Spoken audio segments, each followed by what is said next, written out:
गांव शिकारपुर में रमन और रेखा नाम के पति पत्नी रहते थे। दोनों ही बहुत कंजूस और पैसे के लालची थे।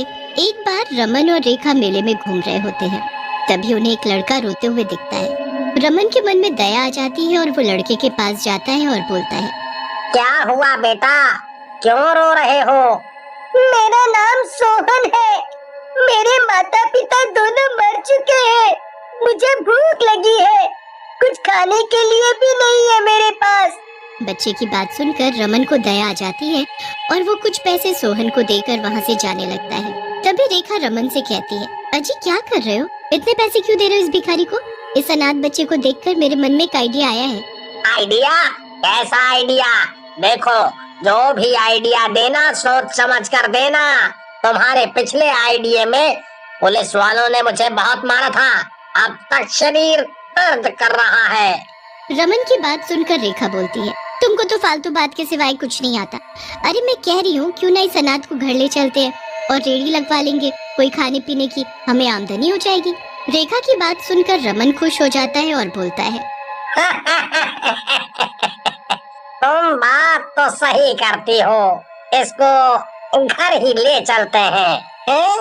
ऐसा कहकर रमन और रेखा सोहन को अपने साथ घर ले आते हैं और कुछ दिनों बाद उसकी समोसे की रेडी लगवा देते हैं। सोहन बहुत भोला और मेहनती होता है, जिसके कारण उसकी दुकान चल पड़ती है और जिसकी वजह से रमन और रेखा भी खुश रहते हैं। देखा, मैंने कहा था ना इस लड़के को अपने साथ ले चलो, ये हमें अमीर बनवा देगा एक दिन। धीरे धीरे समय बीतता जाता है और सोहन भी बड़ा हो जाता है। सोहन रेखा और रमन को माँ बाप की तरह प्यार करने लगता है। एक शाम सोहन अपनी रेडी पर काम कर रहा होता है, तभी वहाँ एक सुंदर लड़की जिसका नाम मीनाक्षी होता है आती है। मैंने आपकी दुकान के समोसों की तारीफ सुनी है, मुझे भी कुछ समोसे खिलाइए। मीनाक्षी इतनी सुंदर होती है कि सोहन उसे देखता ही रह जाता है। मीनाक्षी सोहन को दोबारा बोलती है। सोहन हड़बड़ाकर समोसे निकालकर मीनाक्षी को खाने के लिए दे देता है। मीनाक्षी समोसे खाने के बाद बोलती है, वाह कितने बढ़िया समोसे हैं, मजा आ गया। उसके बाद मीनाक्षी रोज सोहन की दुकान पर आने लगती है और वहाँ समोसे खाने लगती है, लेकिन रमन हर बार उससे पैसे नहीं लेता। एक दिन मीनाक्षी सोहन से बोलती है, मैं तुम्हारी दुकान पर रोज आती हूँ, लेकिन तुम कभी मुझसे समोसे के पैसे नहीं लेते, ऐसा क्यों? मीनाक्षी की बात सुनकर सोहन शर्म से लाल हो जाता है और बोलता है, आप मुझे बहुत अच्छी लगती हो, इसलिए। सोहन की बात सुनकर मीनाक्षी हंसने लगती है और बोलती है, सच में? बस यही बात है या कुछ और बात भी है? लेकिन सोहन कुछ नहीं बोलता। सोहन की बात सुनकर मीनाक्षी भी सोहन से मन ही मन प्रेम करने लगती है और सोहन से शादी कर लेती है। मीनाक्षी एक अमीर लड़की थी, इसलिए रमन और रेखा भी शादी के लिए मान जाते हैं। एक दिन मीनाक्षी सोहन से बोलती है, सोहन जी मुझे अपने लिए कुछ नए कपड़े और गहने खरीदने हैं, मुझे कुछ पैसे चाहिए। मीनाक्षी की बात सुनकर सोहन कहता है, अरे तो ये भी कुछ कहने की बात है, मैं अभी माँ से कहता हूँ, वो तुम्हें पैसे दे देंगी। सोहन की बात सुनकर मीनाक्षी हंसने लगती है और बोलती है, क्या तुम अब तक पैसे अपने माँ बाप से लेते हो? और जो कमाते हो वो कहाँ जाता है? इसके बाद मीनाक्षी को जब भी पैसे लेने होते वो रेखा से पैसे ले लेती, लेकिन अपने कंजूस स्वभाव के कारण रेखा मीनाक्षी को हमेशा पैसे देने के लिए टोका टोकी करती रहती, जिससे मीनाक्षी और रेखा के बीच लड़ाइयाँ शुरू हो जाती हैं। एक दिन रेखा रमन से कहती है, सुनो जी, ये तुम्हारा अनाथ लड़का न जाने कहाँ से इस लड़की को पकड़ लाया है, जल्दी ही कुछ करो, नहीं तो जो हमने इतने सालों में जोड़ा है ये लड़की सब बर्बाद कर देगी। रेखा की बात सुनकर रमन कहता है, बात तो तुम सही कह रही हो रेखा, लेकिन हम क्या कर सकते हैं, ये अमीर घर की लड़की है, इसके खर्चे भी उस तरह से ही हैं, वैसे भी तो सोहन ही कमा रहा है ना। रमन की बात सुनकर रेखा का गुस्सा और भी बढ़ जाता है और वो बोलती है, तुम तो बिल्कुल नाकारा हो, अरे कोई एहसान नहीं किया उसने हम पर, अनाथ को घर पर लाकर खिलाए हमने, समझे? तुमसे कुछ नहीं हो पाएगा, इस मीनाक्षी को तो मैं ही सबक सिखाऊंगी। लेकिन रेखा और रमन की बातें मीनाक्षी सुन लेती है और उन दोनों के सामने जाकर बोलती है, तुम दोनों कितने स्वार्थी हो, तुम्हें सोहन से कोई प्यार नहीं है, वो बेचारा कितना प्यार करता है तुम दोनों को, मैं आज ही तुम दोनों की असलियत सोहन को बताऊंगी। मीनाक्षी की बात सुनकर रेखा और रमन हंसने लगते हैं। रेखा मीनाक्षी से बोलती है, तो तूने सब सुन लिया, बताएगी तो तू तब ना जब तू जिंदा बचेगी। ऐसा कहकर रेखा और रमन मीनाक्षी को पकड़ लेते हैं और घर की छत पर ले जाकर वहाँ से धक्का दे देते हैं। नीचे गिरकर मीनाक्षी की मौत हो जाती है। सोहन मीनाक्षी के मरने के बाद बहुत दुखी रहने लगता है। मीनाक्षी, मीनाक्षी तुम कहाँ चली गई? मैं फिर से अनाथ हो गया। मेरा इस दुनिया में तुम्हारे सिवा कोई नहीं था। तुम भी मुझे छोड़कर चली गई। अब मैं कैसे जीऊंगा, कैसे जीऊंगा? मीनाक्षी के मरने के बाद सोहन का काम पर से मन हटने लगता है, जिसकी वजह से उसकी समोसों की दुकान की बिक्री भी कम होने लगती है। एक दिन रेखा सोहन से बोलती है, क्या हुआ सोहन बेटा, तुम ऐसे उदास क्यों रहते हो? जिसे जाना था वो तो गया। रेखा की बात सुनकर सोहन बोलता है, मैं क्या करूं माँ, मैं मीनाक्षी से बहुत प्रेम करता था। उसके बिना मुझे कुछ अच्छा नहीं लगता। वैसे भी उसके बिना मैं पैसे भी कमा कर क्या करूँगा। ऐसा कहकर सोहन वहाँ से चला जाता है। तब तक वहाँ रमन आ जाता है। रेखा रमन से कहती है, देखा तुमने इसको, ये तो देवदास हो गया उस मनहूस लड़की के चक्कर में। अगर ऐसा ही रहा तो हम दोनों रोड पर आ जाएंगे, कुछ करो इसका। रेखा की बात सुनकर रमन कहता है, अरे क्या कर सकते हैं इसका, ये अब हमारे किसी काम का नहीं है। मैं तो कहता हूँ इसे भी किसी दिन अच्छा मौका देखकर मार डालते हैं और कोई और अनाथ पकड़ कर ले आते हैं। रमन की बात सुनकर रेखा हंसने लगती है और कहती है, पक्के नालायक हो तुम, यही सही रहेगा। इसे भी इसकी देवदासी के पास भेज देते हैं। इसके बाद रमन और रेखा सोहन को मारने का मौका तलाशते रहते हैं और काली नाम के बदमाश को सोहन को मारने के लिए कहते हैं। काली सोहन की दुकान पर जाता है और सोहन से कहता है, तो तू है सोहन? तेरी तो मौत आज पक्की है। पर काली भैया, मैंने किया क्या है? मैंने तो आपका कुछ नहीं बिगाड़ा। सोहन की बात सुनकर काली सोहन को मारने लगता है, लेकिन तभी वहाँ मीनाक्षी चुड़ैल रूप में आ जाती है। तू मेरे सोहन को मारेगा? तेरी मौत आज मेरे हाथों होगी। ऐसा कहकर मीनाक्षी काली को मार डालती है। मीनाक्षी को देखकर सोहन बहुत खुश हो जाता है और कहता है, तुम आ गई मीनाक्षी, मुझे पता था तुम कहीं नहीं जा पाओगी। मेरा प्यार तुम्हें वापस खींच लाएगा। सोहन की बात सुनकर मीनाक्षी बोलती है, मैं मर चुकी हूँ सोहन, ये मेरी आत्मा है। मीनाक्षी की बात सुनकर सोहन रोने लगता है। ये देखकर मीनाक्षी सोहन से कहती है, अरे इसमें रोने वाली बात क्या है, हम सबको तो एक दिन जाना ही है। मैं तुमसे पहले चली गई, लेकिन तुम अभी भी मेरा दिल दुखा रहे हो। तुम मेरे मरने के बाद अपनी समोसे की दुकान को सही से नहीं चला रहे और दुखी रह रहे हो। इसके बजाय तुम अपनी दुकान चलाने पर ध्यान दो और गरीबों को खाना खिलाओ। मीनाक्षी की बात सुनकर सोहन बोलता है, मुझे माफ कर दो मीनाक्षी, मैं आज के बाद कभी ऐसा नहीं करूँगा और गरीबों को भी खाना खिलाऊंगा। सोहन की बात सुनकर मीनाक्षी खुश हो जाती है और उसके बाद रोज सोहन से मिलने लगती है। सोहन भी खूब खुश रहने लगता है। ये देखकर रेखा रमन से बोलती है, अरे ये सब क्या हो रहा है? इस नारियल के पेड़ पर इतने आम कैसे लग रहे हैं? ये मनहूस इतना खुश कैसे हो रहा है? रेखा की बात सुनकर रमन कहता है, हाँ रेखा, बोल तो तू सही रही है और अब ये हमें पैसे भी नहीं दे रहा है। इसका कुछ तो करना पड़ेगा, पैसे भी ये किसी काम का नहीं है। ऐसा कहकर रमन और रेखा सोहन को मारने का फिर से इरादा बना लेते हैं और जब सोहन सो रहा होता है तो वो उस पर चाकू लेकर टूट पड़ते हैं और थोड़ी देर बाद लेकिन तभी मरा हुआ सोहन दोबारा उठ जाता है और चुड़ैल अपने असली रूप में आ जाती है। मैं मरा नहीं बुड्ढे, बल्कि तुम्हारी मौत बनकर आया हूँ। मैं मीनाक्षी हूँ, सोहन का रूप लेकर यहाँ लेटी थी। मुझे पता था तुम मेरे सोहन को मारना चाहते हो। मेरा सोहन तो वो रहा सही सलामत। आप दोनों कितने खराब हो। मैंने आप दोनों को अपने माता पिता से भी ज्यादा प्यार किया, लेकिन आप दोनों मुझे ही मारना चाहते थे और मेरी मीनाक्षी को भी मुझसे छीन लिया। ऐसा कहकर सोहन वहाँ से चला जाता है और मीनाक्षी रमन और रेखा को मार डालती है। उसके बाद सोहन के पास जाकर बोलती है, सोहन तुम्हें दुखी होने की जरूरत नहीं, ये दोनों इसी लायक थे। इन्हें तुमसे नहीं तुम्हारे पैसों से प्यार था। तुम इनकी चिंता मत करो और अपना काम करो। तुम जब भी मुझे याद करोगे मैं तुमसे मिलने आऊंगी। ऐसा कहकर मीनाक्षी वहाँ से गायब हो जाती है।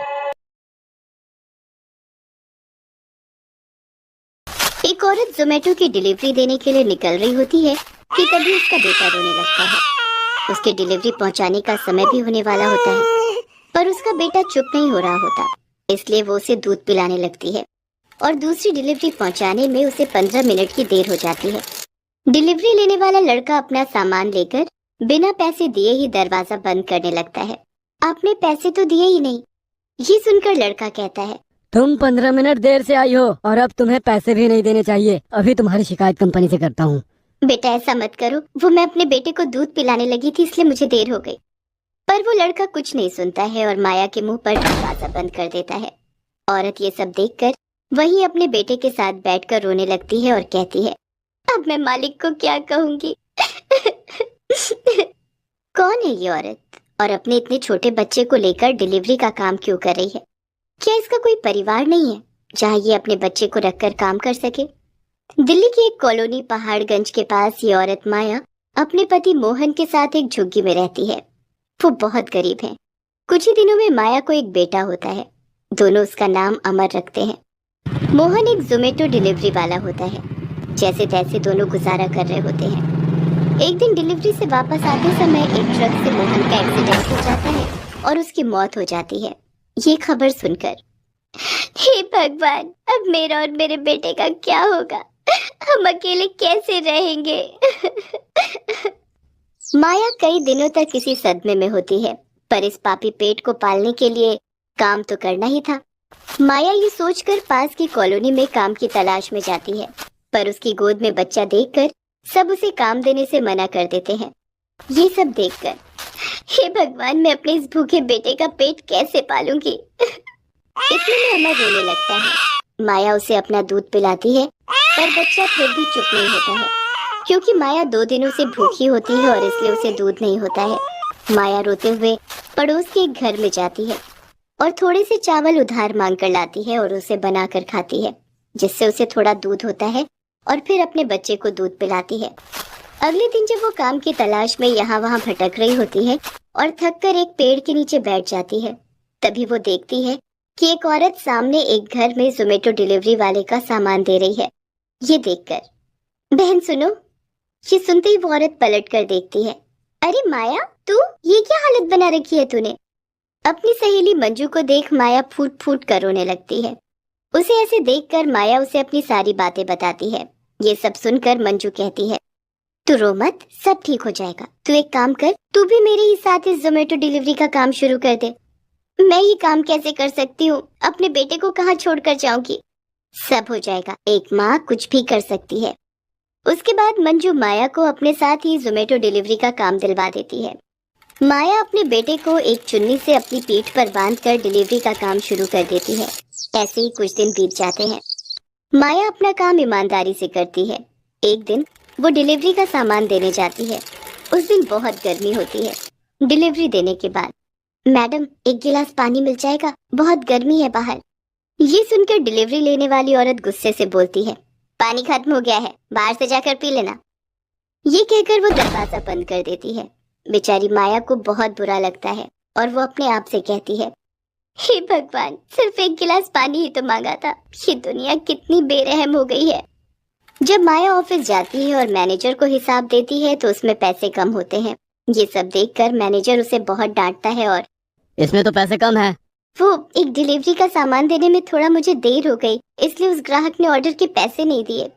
ये सब सुनकर मैनेजर को गुस्सा आ जाता है और मैं तुम्हें अब काम पर नहीं रख सकता। तुम्हारी वजह से मैं अपना नुकसान नहीं झेल सकता हूँ। ये सुनकर माया बहुत रोने लगती है। मालिक, मुझे काम से मत निकालो। मैं अपने बेटे का पेट कैसे पालूंगी? मेरे इस दुनिया में मेरे बेटे के सिवा कोई नहीं है। ये सुनकर मैनेजर उसे काम से नहीं निकालता है। माया बहुत ही मुश्किलों का सामना करते हुए अपने बेटे के साथ जोमेटो डिलीवरी का काम कर रही होती है। एक दिन जब अपने बेटे को रोज की तरह पीठ पर बांधकर वो अपने डिलीवरी देने के काम पर जा रही होती है, तभी वो देखती है कि सड़क पर बहुत भीड़ लगी होती है। माया भागकर जाती है तो देखती है एक छोटी सी बच्ची और एक औरत का एक्सीडेंट हो रखा होता है। तभी कार के अंदर बैठी जख्मी हालत में औरत बोलती है, मेरी बच्ची को बचा लो। ये सुनकर, अरे ये अभी जिंदा है, हमें इन्हें अस्पताल लेकर जाना चाहिए। ये सुनकर वहाँ की भीड़ चली जाती है। कोई भी मदद करने को आगे नहीं होता है। ये सब देखकर माया एम्बुलेंस को फोन करती है और उनके साथ अस्पताल जाती है। थोड़ी देर बाद उस औरत को होश आ जाता है और वो माया का बहुत ही शुक्रिया करती है। आज तुम्हारी वजह से मैं और मेरी बच्ची की जान बच गई। मैं किन शब्दों में तुम्हारा शुक्रिया करूं। तभी उस औरत की नजर माया की पीठ पर बंधे छोटे से बच्चे पर पड़ती है। ये सब देखकर औरत उससे पूछती है, तुम इतने छोटे से बच्चे को लेकर काम पर क्यों जाती हो? क्या तुम्हारे घर में और कोई नहीं है? ये सुनकर माया रोते हुए उसे सारी बातें बताती है। तभी उस औरत की नजर जोमेटो डिलीवरी के पार्सल पर पड़ती है। उसे देखकर, क्या तुम इस कंपनी में काम करती हो? तुम्हारा नाम क्या है? हाँ, मैं इसी कंपनी में काम करती हूँ और मेरा नाम माया है। ये सब सुनकर, पर तुम्हारा पार्सल तो यही है और तुम कब से अस्पताल में ही हो। अब तो तुम्हारा बॉस तुम्हें बहुत डांटेगा। कोई बात नहीं, अभी इस डिलीवरी को देने जाने से ज्यादा जरूरी आपकी जान बचाना था। ये सुनकर औरत माया को गले लगा लेती है और कुछ पैसे देने लगती है, पर माया बहुत खुददार होती है। वो पैसे नहीं लेती है और कहती है, मैडम, मैं काम करके पैसे कमाना चाहती हूँ। मैं आपको यहाँ इसलिए नहीं लेकर आई हूँ कि आप मुझे इसके बदले कुछ देंगी। आप और आपकी बेटी ठीक है, यही मेरा इनाम है। ये कहकर माया डिलीवरी देने चली जाती है। आज वो फिर से लेट हो जाती है। इस बार फिर उसका पार्सल रह जाता है। वो दुखी होकर उस पार्सल के साथ ऑफिस जाती है और सारी बातें मैनेजर को बताती है। ये सब सुनकर, कल से तुम्हें काम पर आने की जरूरत नहीं है। क्या जरूरत थी अपना डिलीवरी का काम छोड़कर उन लोगों को अस्पताल ले जाने की? कोई और आके उन्हें बचा ही लेता। मालिक, ये आप क्या कह रहे हैं? किसी की जान से बढ़कर कुछ नहीं होता है। अगर वहाँ उन लोगों की जगह कोई आपका होता तो। ये सुनकर मैनेजर को बहुत गुस्सा आ जाता है और वो उसे कुछ कहता कि इससे पहले उसके पास एक फोन आता है और वो वहाँ से बिना कुछ कहे चला जाता है। थोड़ी देर बाद माया भी वहाँ से चली जाती है और अगले दिन काम पर नहीं जाती है। तभी उसकी सहेली मंजू उसके घर आती है और कहती है, तुझे बॉस ने बुलाया है। माया अपने बेटे के साथ ऑफिस पहुँच जाती है और अपने बॉस के केबिन में उस औरत को देखकर कहती है, मैडम, आप और यहाँ कैसे? अब आप ठीक हो? हाँ, मैं बिल्कुल ठीक हूँ और तुम्हारी वजह से यहाँ सही सलामत खड़ी हूँ। ऐसा नहीं है मैडम, सब भगवान की कृपा है। अगर मैं ना होती तो भगवान जी आपकी मदद के लिए किसी न किसी और को भेज देते। ये सुनकर, नहीं माया, सब तुम्हारी तरह नहीं होते हैं। आज के इस दुनिया में सब केवल अपने बारे में सोचते हैं। मुझे माफ कर दो माया, मैंने तुम्हारी प्रॉब्लम को कभी नहीं समझा। ये सब सुनकर, मालिक, ये आप कह रहे हैं और आप क्यों माफी मांग रहे हैं?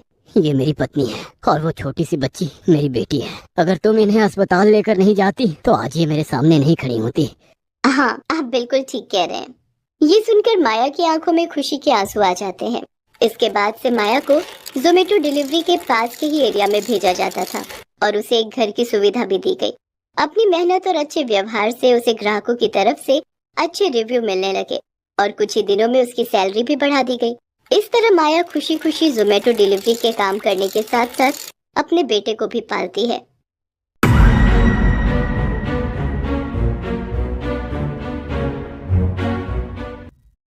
मरियम एक कंप्लेन दर्ज करवाने के लिए डिटेक्टिव मेहुल के पास जाती है। मरियम मेहुल को बताती है मॉर्निंग में वो बुटीक शॉप गई थी, एक चोर उसका मोबाइल चुरा के फरार हो जाता है और वो अपने मोबाइल के लिए बहुत परेशान है। मेहुल मरियम की पूरी बात सुनने के बाद बुटीक शॉप जाता है और इन्वेस्टिगेशन करके 3 पीपल्स को सस्पेक्ट करता है, जिसमें एक गार्ड और 2 वहाँ के एम्प्लॉइज मौजूद हैं। मेहुल तीनों सस्पेक्ट के मोबाइल फोन को चेक करता है और मोबाइल फोन देखने के बाद समझ जाता है इन तीनों में से वो चोर कौन है। दोस्तों, क्या आप इन तीनों के मोबाइल को देख के बता सकते हो इन तीनों में से किसने मरियम का मोबाइल चुराया? सोचिए और अपना जवाब कमेंट में बताइए।